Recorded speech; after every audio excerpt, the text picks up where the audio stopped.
taorian'ilay filaharam-benanerana ny tanàna Ambatondrazaka nanokafana ny fampelezan-kevitra ho amin'ny kandida laharana fa efatra Roger Ratinarivo eto Ambatondrazaka renivohitra. Eto Antsasadalany 20 andro azakazaky ny fampelezan-kevitry ny fifidianana be ny tanàna ny mpiara-manohana. Efa mazava izao ny lalako-mbana hiaraka metraka fampandrosoana hifidianana kandida tokana natolotra ny vavonana isika rehetra miaraka amin'ny Andry Rajoelina eto Ambatondrazaka. Tsisy olo-pirenena ho voarebirebin'ireo kandida hafa misandoka ho miaraka amin'ny filoha Rajoelina eto Ambatondrazaka renivohitra.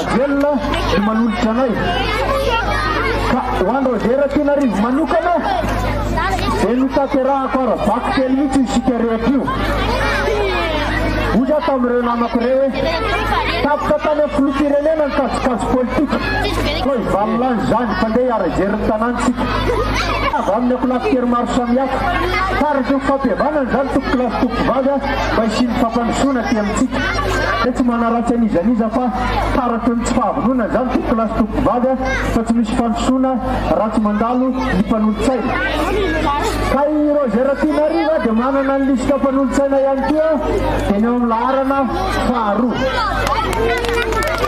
Indroa mifidy tsika amin'ity mifidy voalohany mifidy geny tanàna mifidy faharoa mifidy mpanolotsaina ka dia mirary atsika rehetra ary mba samotraty zany andro lehibe zany amin'ny fahafito amby 20 volana novambra anaovantsika fanekena sisomia amin'ny hoavin'ity tanànatsika amin'ny tsaratsara kokoa.